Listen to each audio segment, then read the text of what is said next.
नमस्कार, उत्तराखंड बुलेटिन में आप सभी का बहुत स्वागत है। आपके साथ मैं हूं नलिनी पांडे। ऋषिकेश में सरकार की ओर से लाल पानी बीट में शहर के कूड़े के निस्तारण के लिए सरकार ने जमीन अलॉट की है, जिसका विरोध अब तेज हो गया है और ट्रेंचिंग ग्राउंड के विरोध में भारी संख्या में लोगों ने प्रदर्शन किया और ट्रेंचिंग ग्राउंड का विरोध किया। नगर निगम की टीम जब चयनित जमीन पर ट्रेंचिंग ग्राउंड का काम करने पहुंची तो भारी संख्या में ग्रामीणों ने इसका विरोध किया, जिसके बाद टीम बेरंग लौट गई।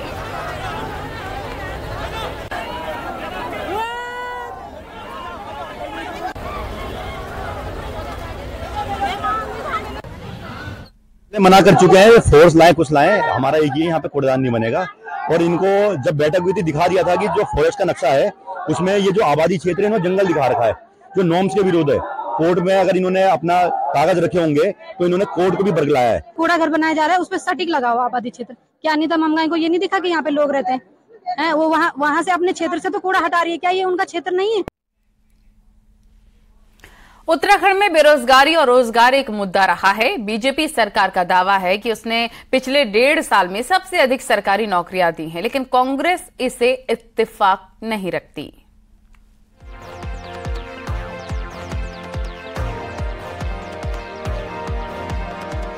लोकसभा चुनाव नजदीक है, लिहाजा पार्टियां सियासी गुड़ाभाग में जुटी हुई हैं। बीजेपी सरकार की उपलब्धियां जुटा रही है तो विपक्ष सरकार के खिलाफ मुद्दों की तलाश में जुटा हुआ है। ऐसे में सरकारी नौकरी ऐसा मुद्दा है जिससे यूथ के बीच प्रभावी ढंग से मैसेज पहुंचाया जा सकता है। बीजेपी का दावा है कि धामी सरकार ने पिछले 1.5 साल में रिकॉर्ड 7,000 से ज्यादा बेरोजगारों को सरकारी नौकरी दी। इसके अलावा 13,000 पदों पर भर्ती प्रक्रिया पाइपलाइन में है। लोक सेवा आयोग के माध्यम से 2,718 पदों पर नियुक्ति की गई। वहीं UKSSC के माध्यम से 2,522 बेरोजगारों को सरकारी नौकरी दी गई। इसके साथ ही चिकित्सा सेवा चयन बोर्ड ने 1,646 पदों पर नियुक्ति की। इसके अलावा 13,000 से अधिक पदों पर भर्ती प्रक्रिया पाइपलाइन में है, जिसमें उत्तराखंड लोक सेवा आयोग 7,963 पदों पर भर्ती कर रहा है और UKSSC 2,917 पदों पर भर्ती कर रहा है। वहीं चिकित्सा सेवा चयन बोर्ड 2,256 पदों पर भर्ती आयोजित कर रहा है। सबसे ज्यादा और सबसे जल्दी किसी मुख्यमंत्री ने इतने रोजगार दिए तो वो इन 23 वर्षों का जो रिकॉर्ड है वो पुष्कर सिंह धामी जी के नाम चढ़ता है।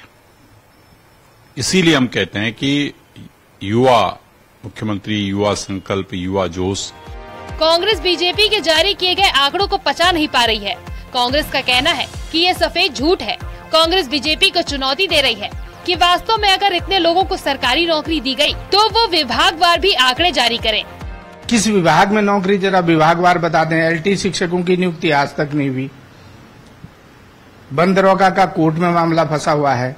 अधीनस्थ चयन आयोग ने जितनी भर्तियां निकाली थी वो घोटाले की भेंट चल गई, वो हाकिम सिंह के घर पर चलेगी। ऐसे ही लोक सेवा आयोग में पटवारी का पेपर लीक हो गया। किस विभाग में दी, कहाँ विभाग में दी, इतना बड़ा सफेद झूठ। उत्तराखंड में सबसे बड़ा वोट शेयर अगर किसी का है तो वो है यूथ का। नतीजा सरकारी नौकरी हर सरकार में सियासी मुद्दा रहा है। न्यूज़ 18 के लिए देहरादून से सुनील नौप्रभात की रिपोर्ट। उत्तराखंड में डेंगू के मामले लगातार बढ़ते जा रहे हैं। पिछले 24 घंटे में राज्य में डेंगू के 75 नए केस आए हैं, जिसमें पौड़ी में 34, नैनीताल में 15, देहरादून में 15 नए मामले आए। राज्य में डेंगू मरीजों का आंकड़ा 1663 तक पहुंच गया है। इसके साथ ही पोस्ट डेंगू से भी लोग परेशान हैं। राजधानी में डेंगू के केसेस बढ़ने को लेकर नगर निगम सख्त हो गया है। अब डेंगू लार्वा मिलने पर 1,000 से लेकर 1 लाख तक का जुर्माना लिया जाएगा। मेयर सुनील उनियाल गामा ने अधिकारियों को निर्देश दिए हैं।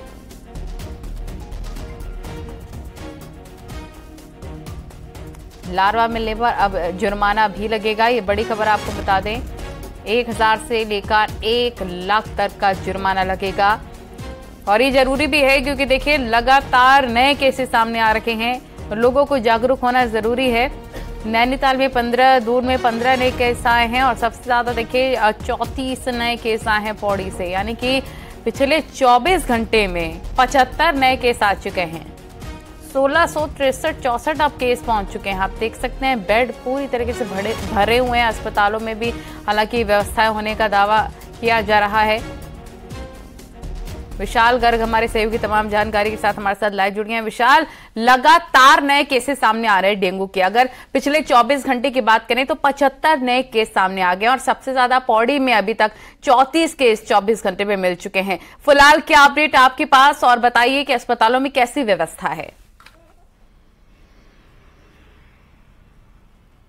बिल्कुल, देखिए साफ तौर से कहा जा सकता है कि 75 नए मामले आने के बाद एक बार फिर प्रदेश में हाहाकार मचना शुरू हो गया है, क्योंकि पहाड़ी क्षेत्रों से लेकर के मैदानी क्षेत्रों तक लगातार डेंगू अपने पैर पसार रहा है और 4 जिलों में भारी दस्तक जो है वो डेंगू की देखी जा रही है। ऐसे में 1663 जो मामले हैं वो अब तक आ चुके हैं प्रदेश में, और ऐसे में कहा जा सकता है कि अस्पतालों में भारी संख्या में मरीज पहुंच रहे हैं अपना इलाज कराने के लिए, और बड़ी तादाद देखी जा रही है कि जब वो अस्पतालों में पहुंच रहे हैं अपना इलाज कराने के लिए और वहां पर बेड्स के लिए भी उनको कई बार जूझना पड़ रहा है, प्लेटलेट्स के लिए उनको जूझना पड़ रहा है, तो काफी दिक्कतें जो है वो मरीज और उनके तीमारदारों के सामने खड़ी हो जा रही हैं। और ऐसे में देखिए अब क्योंकि राजधानी देहरादून में लगभग ये माना गया है कि हर घर में लार्वा पाया जा रहा है डेंगू का, और ऐसे में नगर निगम ने एक बड़ा फैसला लिया है कि अब जिसके भी घर में लार्वा पाया जाएगा उससे 1 लाख रुपए तक की वसूली की जा सकेगी। यानी कि अब लगभग 1 लाख रुपए का चालान किया जाएगा उन लोगों का जिनके घरों में लार्वा पाया जाएगा डेंगू का, क्योंकि डेंगू के मामले राजधानी में पहले इस कदर बढ़े कि उन्होंने हाहाकार मचाया, और अब 4 जिले जो कि लगातार डेंगू के प्रकोप झेल रहे हैं, देहरादून, हरिद्वार, उधम सिंह नगर और नैनीताल, जहां पर तेजी से मामले बढ़ रहे हैं। हालांकि अधिकारियों को कहा गया है कि वो फील्ड में रहकर के काम करें, लोगों को सचेत करने का काम करें, लोगों को जागरूक करें, लेकिन बावजूद इसके भी धरातल पर कई इंतजाम ऐसे हैं जो पूरी तरह से काम नहीं हो पाता दिखाई दे रहा है। तो ऐसे में कहा जा सकता है कि डेंगू से काफी हाहाकार मचा है और 4 जिलों में सबसे भारी तबाही जो है वो डेंगू ने मचाई हुई है। जी ठीक है, बहुत शुक्रिया आपका तमाम जानकारी साझा करने के लिए।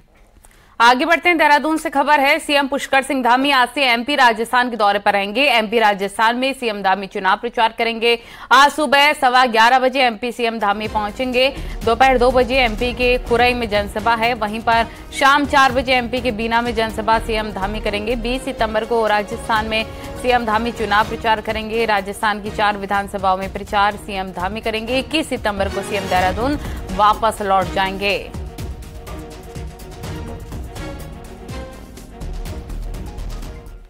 अल्मोड़ा के द्वाराहाट में विधायक मदन बिष्ट और इंजीनियरिंग कॉलेज के निदेशक के मामले में नया मोड़ आ गया है। अब विधायक का एक वीडियो सामने आया है जिसमें विधायक डायरेक्टर के घर पर पहुंचे हैं और यहां पर काफी हंगामा हुआ है। वीडियो में मदन बिष्ट को साफ देखा जा सकता है और मदन बिष्ट चिल्लाते हुए नजर आ रहे हैं, जबकि घर के अंदर से किसी महिला की आवाज आ रही है और वो विधायक को जाने के लिए कहती है। इससे पहले द्वाराहाट विधायक मदन बिष्ट ने इंजीनियरिंग कॉलेज की समस्याओं को लेकर निदेशक को फोन किया।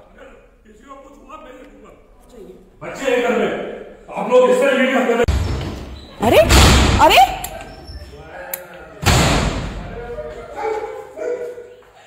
क्या हो गया विधायक जी? बच्चे हैं घर में, बच्चे घर में। अरे आप क्या कर रहे हैं?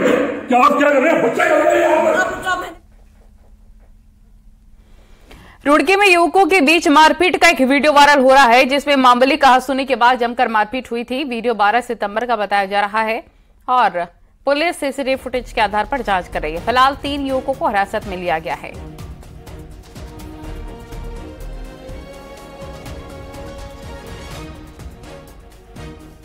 रुड़की के पिरान कलियर में दुकानदार के साथ धक्का मुक्की और थप्पड़ मारने का वीडियो सामने आया है। बताया जा रहा है कि अतिक्रमण हटाने को लेकर धक्का मुक्की की गई थी। दुकानदार को थप्पड़ मारने वाला विधायक का गनर बताया जा रहा है।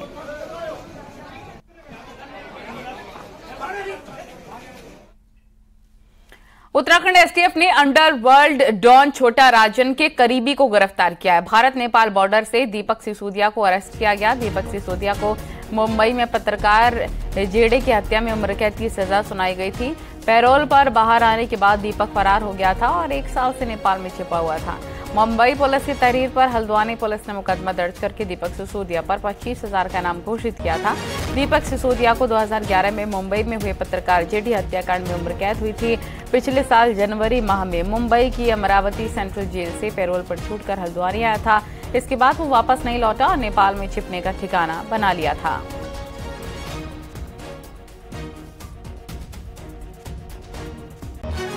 से एक दीपक सिसोदिया नाम का अभियुक्त था जिसके द्वारा वेपन सप्लाई किए गए थे इस गैंग को, जो कि घटना में प्रयोग किए गए थे। और उसको वहां पर मुंबई पुलिस के द्वारा पूर्व में गिरफ्तार किया गया था और ड्यूरिंग ट्रायल के बाद में इसको उम्र कैद की वहां पर सजा हुई थी और ये अमरावती में इस सजा को काट रहा था। इसी बीच इसके द्वारा जनवरी 2022 में पैरोल पर ये आया था। ये मूल रूप से हल्द्वानी का रहने वाला है और 45 दिन की इसकी पैरोल हुई थी, लेकिन ये पैरोल का पीरियड खत्म होने के बाद वापस नहीं गया और फरार हो गया। ऋषिकेश के घनी आबादी वाले क्षेत्र में आए दिन हाथी आ रखे हैं। देर रात भोजन और पानी की तलाश में हाथी बस्तियों का रुख कर रखे हैं, जिससे कभी भी कोई हादसा हो सकता है। वहीं एक हाथी सोमेश्वर नगर में घूमता नजर आया। मौके पर मौजूद लोगों ने हाथी का वीडियो बनाया। लोगों ने वन विभाग से गजराज के आतंक से निजात दिलाने की अपील की है।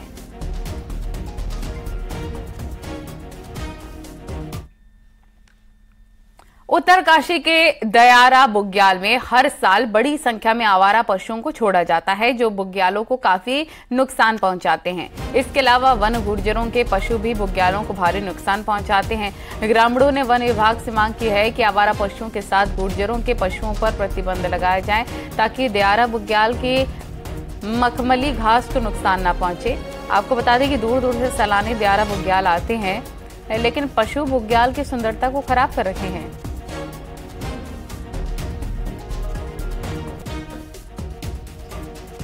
जो टूरिस्ट आते हैं और पूरे बुग्याल पर विचरण करते हैं, तो यहाँ पर एक बहुत ही जो विकट समस्या है वो देखने को मिल रही है। बुग्याल का जो है धीरे धीरे ये नाश हो रहा है और इसका साथ ही यहाँ पर जो आवारा पशु हैं, जो तो हमारे यहाँ पर जो छान वाले हैं, जो यहाँ पर 6 महीने प्रवास करते हैं, वो अपने पशु को चराते हैं और वापस अपनी छान में बांध देते हैं। पौड़ी के सतपुली क्षेत्र में नयार नदी के आसपास फैली गंदगी को साफ किया गया है। नगर पंचायत टीम के साथ व्यापार मंडल और स्थानीय लोग गंदगी हटाते नजर आए। 2 अक्टूबर स्वच्छता ही सेवा पखवाड़ा चलाया गया। इस स्वच्छता अभियान के जरिए लोगों से पर्यावरण का विशेष ख्याल रखने की अपील की है। इसके साथ ही नुक्कड़ नाटक के जरिए भी लोगों को स्वच्छता के प्रति जागरूक किया जा रहा है।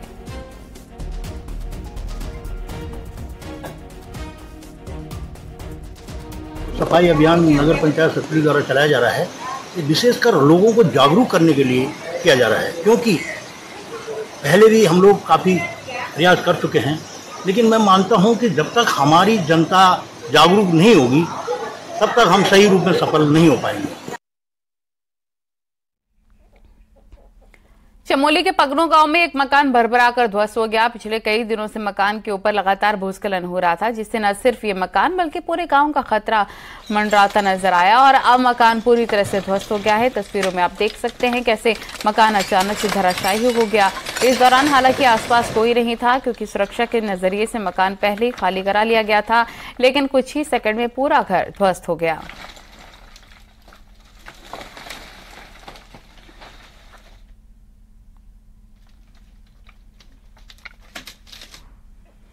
हाईकोर्ट के आदेश के बाद नैनीताल जिला अस्पताल की जमीन से अतिक्रमण हटाना शुरू कर दिया गया है। 40 मकानों को अवैध बताया गया, तो अतिक्रमणकारियों ने चिन्हीकरण पर सवाल उठाए हैं।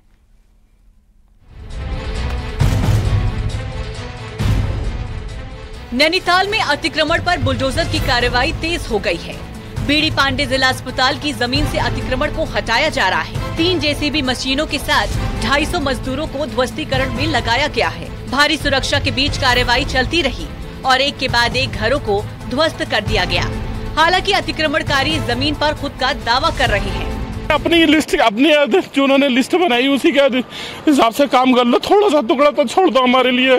हमको अतिक्रमणकारी नहीं, हमने रजिस्ट्री कराई, ताकील खारिज करा, टैक्स भर रहे सालों से, नगर पालिका को हर चीज कर रहे हैं। घर के बदले घर ही चाहिए, हम पे तो कुछ है भी नहीं और हम सर पैदा यहीं के हुए हैं, कहीं आए भी नहीं है बाहर से।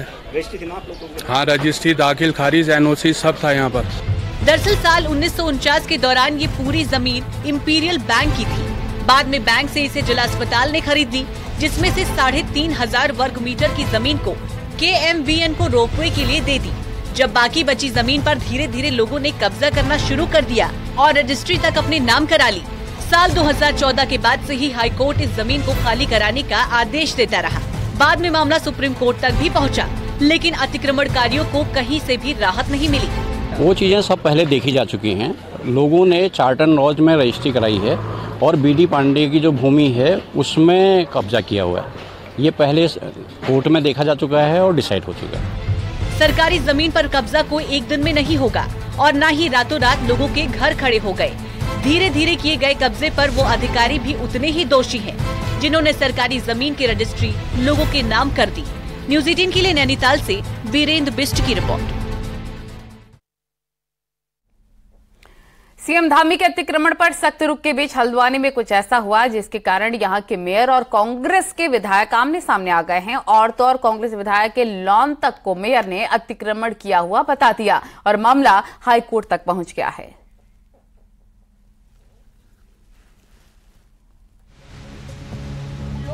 सरकारी जमीनों पर अतिक्रमण का मुद्दा इन दिनों बेहद गर्म है और इसकी आज हल्द्वानी के सबसे बड़े होटल सौरभ तक पहुंच गई है, जिसके मालिक कांग्रेस विधायक सुमित हृदेश हैं। मामला हाईकोर्ट तक पहुंच गया है और नगर निगम ने सौरभ होटल के इस लोन को अपना पार्क बताते हुए इसे अतिक्रमण करार दे दिया है। PIL में वर्तमान में सुनवाई चल रही है और जहां तक नगर निगम का पक्ष है, मैं उल्लेख करना चाहूंगा कि यह नगर पालिका का पार्क है और नगर पालिका का पार्क जो कि वाटिका बनाने के लिए 30 वर्षों के लिए लीज में दिया गया था, उसी समय इसको गलत तरीके से नजूल नीति का उल्लंघन करते हुए इसको फ्री होल्ड कर दिया गया इनके पक्ष में। तो मैं समझता हूं कि ये पूर्णतः अवैध है और जल्दी इसमें निर्णय आएगा।